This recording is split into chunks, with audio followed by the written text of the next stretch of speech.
Hello दोस्तों, नमस्कार। SM किसी चैनल में मैं आप सब लोगों का दिल से बहुत बहुत स्वागत करता हूं। अगर आपने पहली बार विजिट किया जरूर चैनल को सब्सक्राइब कर लेना, साथ में बेल आइकन को हिट करके ऑल जरूर सिलेक्ट कर लेना। उसी के साथ साथ फ्री स्टॉक मार्केट क्लासेस इस चैनल को भी सब्सक्राइब कर लेना। यहाँ पे भी बेल आइकन को हिट करके ऑल जरूर सिलेक्ट करके यहाँ पे रख लेना। इस चैनल का लिंक ऊपर आई बटन पे या फिर नीचे डिस्क्रिप्शन बॉक्स में मिल जाएगा। उसी के साथ साथ आज के दिन के पहले कुछ इंपॉर्टेंट वीडियोस, इन दोनों वीडियो के लिंक आपको नीचे डिस्क्रिप्शन बॉक्स में दिए हैं, तो अगर आप चाहो तो इनको भी कवर कर सकते हो। तो चलिए दोस्तों, फिलहाल इस वीडियो को स्टार्ट कर लेते हैं।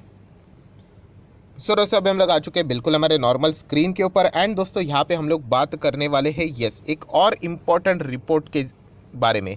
मतलब आप लोगों को पता है, अलग अलग एजेंसीज रहती है, फाइनेंशियल सर्विसेज रहते हैं, वो अलग अलग अपनी रिपोर्ट्स यहाँ पे निकालते रहते हैं। एंड कुछ टॉप नॉच एजेंसीज हम लोग को, जो कि ग्लोबली अगर हम लोग बात करें, बहुत ही ज़्यादा मतलब उनका वेटेज रहता है। मतलब आप लोग कह सकते हैं कि कुछ ग्लोबली ऐसी एजेंसीज है, फाइनेंशियल सर्विसेज वाली कंपनियां हैं, जो कि अगर रिपोर्ट प्रेजेंट करती है किसी कंट्री के बारे में, तो बहुत सारे फॉरेन इन्वेस्टर उस रिपोर्ट को बहुत ज़्यादा सीरियसली वहाँ पे लेते हैं। हाँ, हमेशा ये डिस्प्यूटेबल पॉइंट यहाँ पे रहा है, क्योंकि बहुत सारे जो एजेंसीज है, ऐसे टॉप नॉच जो नाम हम लोग को देखने को मिलते हैं, वो बहुत बार इंडिया के अगेंस्ट भी हम लोग को लिखते हुए देखने को यहाँ पे मिले हैं।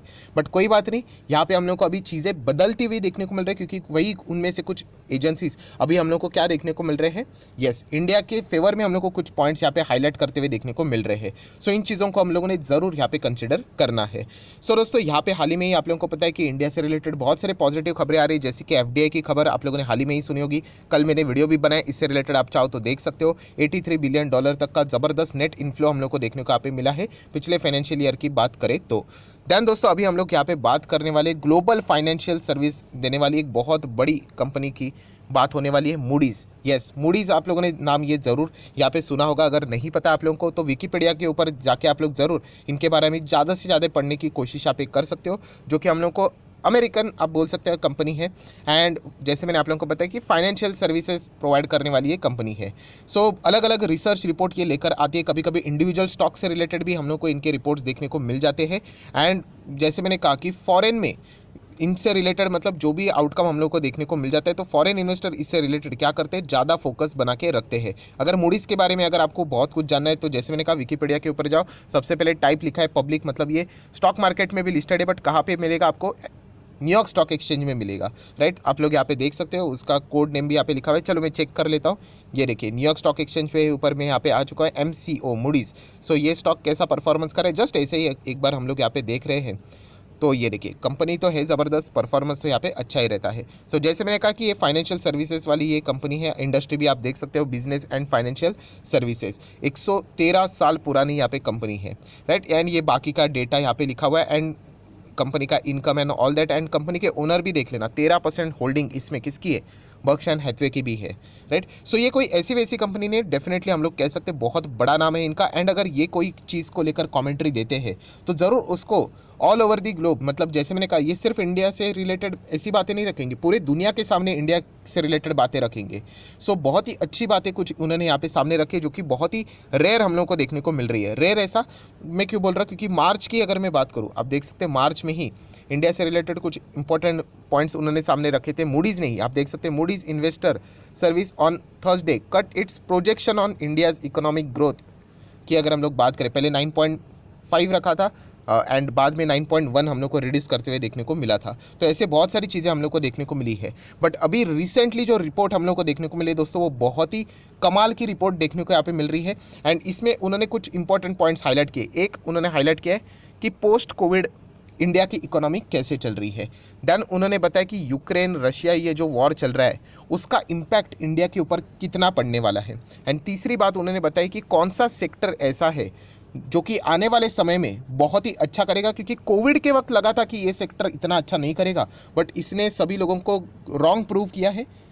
एंड अभी आने वाले समय में ये सेक्टर अच्छा कर सकता है। ये पॉइंट्स कुछ मूडीज़ ने सामने रखे हैं। नो डाउट हम लोगों ने कोई ब्लाइंडली कॉपी नहीं करना है, बट अगर आपको लगता है कि हाँ ये पॉइंट इंटरेस्टिंग है, तो आप ज़रूर उसको नोट करके आगे स्टडी कर सकते हो। तो जैसे मैंने कहा, Covid, Russia versus Ukraine and कौन सा सेक्टर, तो एक एक पॉइंट को हम लोग कवर कर लेते हैं। तो सबसे पहले आप लोग देख सकते हैं दोस्तों, global financial services provider firm Moody's की अगर हम लोग यहाँ पे बात करें, तो उन्होंने बताया कि इंडिया की जो इकोनॉमी है, वो हम लोग को वापस ट्रैक के ऊपर परफेक्टली आती हुई देखने को मिल रही है पैंडेमिक के बाद, जो कि बिल्कुल भी एक्सपेक्ट किया नहीं गया था। प्लस उसी के साथ साथ यहाँ पे बताया जा रहा है कि यहाँ पे जो रशिया वर्सेस यूक्रेन का भी जो कॉन्फ्लिक्ट यहाँ पे चल रहा है, उसका जो इम्पैक्ट है इंडियन इकोनॉमी के ऊपर ज़रूर है, ऐसा नहीं कि ज़ीरो इम्पैक्ट है, इम्पैक्ट तो ज़रूर है, बट बाकी कंट्रीज़ के मुताबिक अगर हम लोग बात करें तो इंडिया के ऊपर इम्पैक्ट इतना ज़्यादा हेवीली देखने को नहीं मिल रहा है, राइट। सबसे ज़्यादा हेवीली इम्पैक्ट किसके ऊपर देखने को मिल रहा है? ऑब्वियसली अमेरिका के कितने सारे बिजनेसेस है, रशिया की अगर हम लोग यहाँ पे बात करें कितने सारे बिजनेसेस क्लोज डाउन हो रहे हैं, मैकडोनल्ड पीछे हट गया, फार्मा कंपनीज पीछे हट गई, बहुत सारे कॉन्ट्रैक्ट्स उनके डिस्टर्ब यहाँ पे हो गए, बहुत सारी चीज़ें हम लोग को यहाँ पे चलते हुए देखने को यहाँ पे मिल रहा है, और कितना चलेगी किसी को पता नहीं। इसके चलते अमेरिकन बाजार में बहुत ज़्यादा अनसर्टिनिटी है। इतना अनसर्टिनिटी इंडियन मार्केट में नहीं है, क्यों? क्योंकि इंडिया एंड रशिया की अगर हम लोग बात करें बिजनेसेस तो है, बट इतने हायर लेवल के हम लोग को देखने को यहाँ पे नहीं मिल रहे हैं।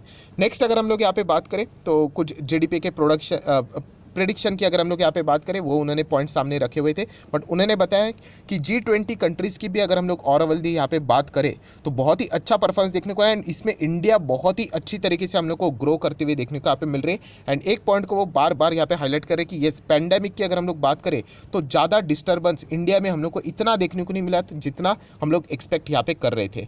मतलब यही सोच रहे थे कि अभी पैंडेमिक तो हुआ है, कोविड हुआ है, अभी इसमें से इंडिया को रिकवर करने के लिए बहुत साल लगेंगे, बट ऐसा तो कुछ हुआ नहीं। इंडिया बहुत ही तेज़ी से हम लोग को रिकवर होते हुए देखने को मिला। ये सारी बातें मूडीज़ ने अपने रिपोर्ट में यहाँ पे लिखी हुई है।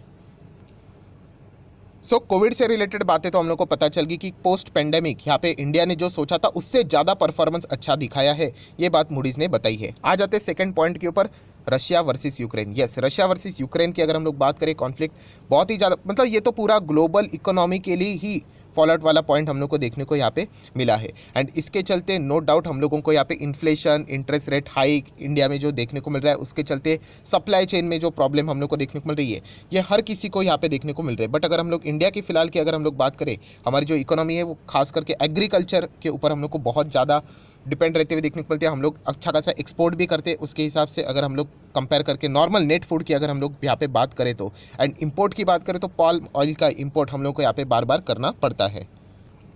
पर जैसे कि मैंने आप लोगों को कहा कि इसका जो ओवरऑल इम्पैक्ट है वो यहाँ पे as compare to the other country India के ऊपर हम लोग को कम देखने को यहाँ पे मिल रहा है, राइट। ये बहुत बड़ा एडवांटेज है। एंड फिलहाल जो कंट्री एग्रेसिव मोड में चल रही है, रशिया, वो इंडिया एंड उनका बहुत ही अच्छा खासा हम लोग को रिश्ता भी देखने को यहाँ पे मिलता है, जो कि हम लोग यहाँ पे देख सकते हैं। मतलब इंडिया के पास ये लिखा नहीं है उन्होंने, बट डेफिनेटली मैं मेरे साइड से बोलना चाहूँगा कि येस, इंडिया के पास चॉइस है। आप सभी लोगों को पता है कि क्रूड ऑयल हम लोग रशिया से डिस्काउंट के ऊपर ले रहे हैं, बट येस, मैं आप लोगों को ये भी बताना चाहूँगा, हम लोगों ने कोई बहुत ज़्यादा क्रूड ऑयल डिस्काउंट, मतलब जो रशिया वाला क्रूड ऑयल डिस्काउंट वाला है वो कोई बहुत ज़्यादा नहीं लेके रखा हुआ है, थोड़ा सा ही लेके रखा हुआ है। बट इंडिया के पास वो ऑप्शन है, वो फिलहाल हम लोग को देखने को यहाँ पे मिल रहा है। इसीलिए बाकी कंट्रीज़ के हिसाब से अगर हम लोग कंपैरेटिवली बेसिस के ऊपर बात करें तो इंडिया की पोजीशन हम लोग को बहुत ही अच्छी खासी देखने को यहाँ पे मिल रही है।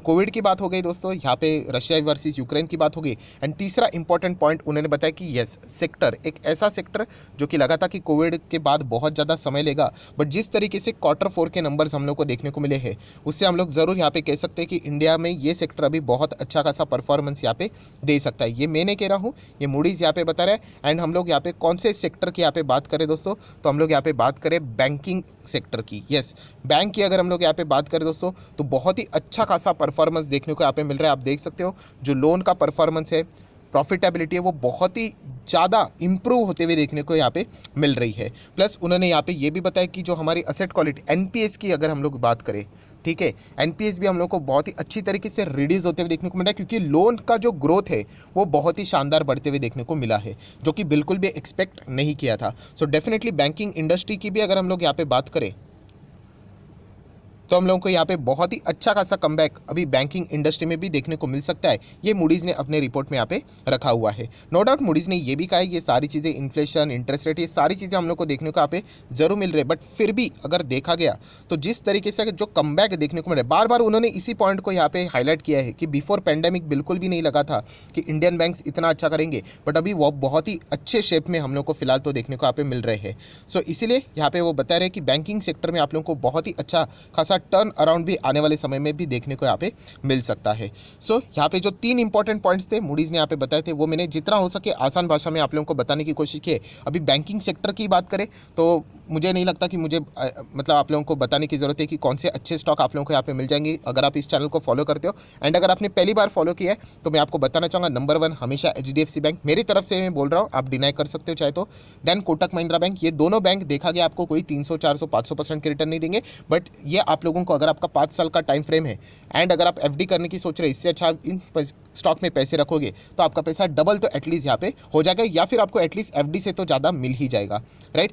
देन अगर आपको थोड़ा रिस्क लेना है तो फिर आप ICICI बैंक के बारे में सोच सकते हो। एंड अगर आपको एक्सट्रीम रिस्क लेना है थोड़ा सा क्वालिटी वाइज, तो फिर आप लोगों को स्मॉल फाइनेंस बैंक पिक करना चाहिए, जिसमें सिर्फ एक ही बैंक मुझे अच्छा लगता है, AU स्मॉल फाइनेंस बैंक। बाकी अगर देखा गया तो पर्सनली मुझे इतने कुछ खास नहीं लगते। फेडरल बैंक ठीक है, ओके है, बट ये 4 बैंक थोड़ा अच्छा परफॉर्मेंस यहाँ पे देते हैं। सो इस तरीके की पूरी जो जितनी भी रिपोर्ट थी शॉर्टकट में मैंने आप लोगों को बता दी है, आप जरूर वहाँ पे प्रॉपरली जाके स्टडी कर लेना। आशा करता हूँ आप लोगों को इस वीडियो से हेल्प मिला होगा, तो चाहो तो आप इस वीडियो को लाइक एंड शेयर भी यहाँ पे कर सकते हो। So that's it, thank you very much दोस्तों, we will be meeting our next video, तब तक के लिए बाय बाय।